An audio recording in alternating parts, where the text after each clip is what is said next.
A major is not a life sentence. If anyone, a parent, a relative who hasn't been in school in 30 years, a well-meaning friend, and the voice in your own head has told you that picking a major is the same as choosing your entire future career, I need you to hear this. That's not how it works. It hasn't been how it works for a long time. A major is an area of focus you'll spend a few years studying. It's a starting point, not a finishing line. The majority of college students change majors at least once. Many adults end up working in careers that don't match the major they graduated with. That's not a failure. That's what the data says. So this week, we treat majors the way they actually deserve to be treated, as one piece of a much larger puzzle. Not the whole picture, just one piece. And you're going to find that one piece connects to a lot more than you thought. Hi, I'm Dr. Heather Case. Welcome to week 6 of Stressed Out to Stand Out. Last week, we found your flashlight. You named some real curiosities, small ones, specific ones, honest ones. This week, we take one of those curiosities and connect it to the actual landscape of college majors and careers. This week, we're talking about direction, not destination. That's the whole week. First, let's clear up what a major actually is, because the word carries so much anxiety that most students can't even talk about it clearly. A major is an area of academic focus. That's it. It's the field you spend a couple of years studying in some depth. It teaches you a way of thinking, a body of knowledge, and a set of skills that are transferable far beyond the field itself. Here's what a major is not. A major is not a guarantee of a career. The job market changes too fast for that. The careers that will exist when you graduate in 4 years aren't even the same ones that exist at all today. Entire categories of work are being created right now that weren't categories 5 years ago. A major is not unchangeable. Most students change majors at least once during college. Many change twice or more times. Colleges expect this. They build it into the advising process. Changing your major is not a setback, it's a data point.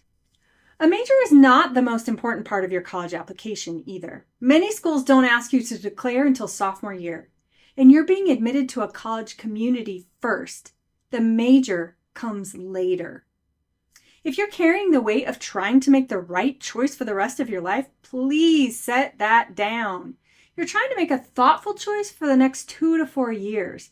That's a much smaller, much more doable thing, and we can start it today. Here's the metaphor I want you to hold on to this week. You don't start a puzzle by staring at the picture on the box lid. You start by sorting pieces, turning them over, trying them in different spots, setting some aside and coming back to them. Slowly, a picture emerges from the pieces themselves. A major is one piece, a first job another, a summer experience a third, a volunteer role a fourth, a class you didn't expect to love is a fifth. None of these pieces tells you the whole picture by itself, but put together over time, they start showing you something real. Here's the part that actually takes the pressure off. Every interest connects to many pieces, not one. You're interested in writing?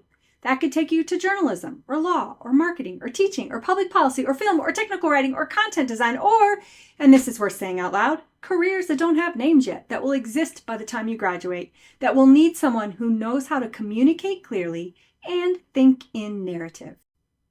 So maybe you're interested in psychology. That can take you to a clinical practice, or research, or human-centered design, or marketing, or human resources, or education, or counseling, my own field.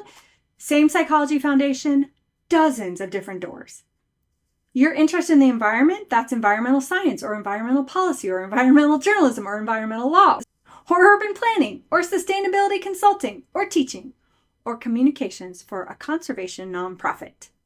The question is, from where you are right now, which door is open? Which one do you want to test next?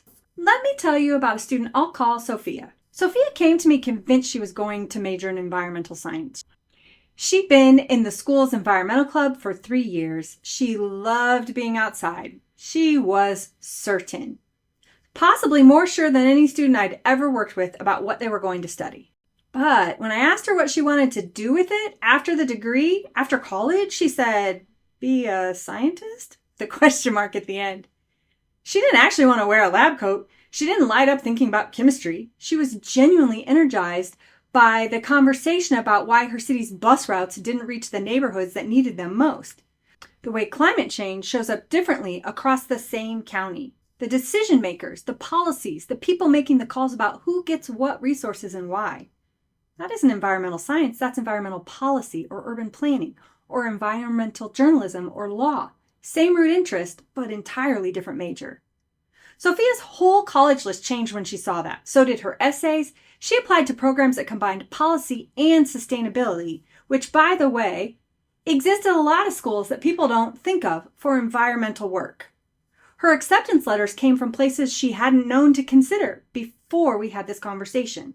Sophia didn't lose her interest. She didn't pivot away from what she cared about. She found the piece of the puzzle that actually fit. So there are 3 things this week. 1, pick one of the curiosities you wrote down last week, open your journal, right at the top, if this were my starting point, and then list 5 possible majors that could grow from it. Don't decide if you'd want them, just see what's possible. Search the interest plus related majors or career paths online. You will be surprised at how many doors one interest opens.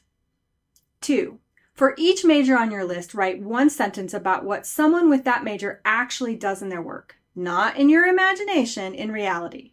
Use college department's website or a career search tool like the Bureau of Labor Statistics Occupational Outlook Handbook. This is a step most students skip, and it's the step that turns speculation into information. 3, draft your first 3-sentence why major answer. Start with, I'm interested in, then because, then I've started exploring this by. That 3rd sentence will feel thin right now, and that's correct and expected. You're going to spend the next 18 weeks giving yourself more evidence to fill it in. But writing the first draft today puts a stake in the ground. We will return to this exact prompt in week 20 when we will write supplemental essays. Save what you write today. And one last thing. As you do the research this week, you will encounter job titles: CFO, Senior Editor, Director of Sustainability, UX Researcher, Clinical Psychologist.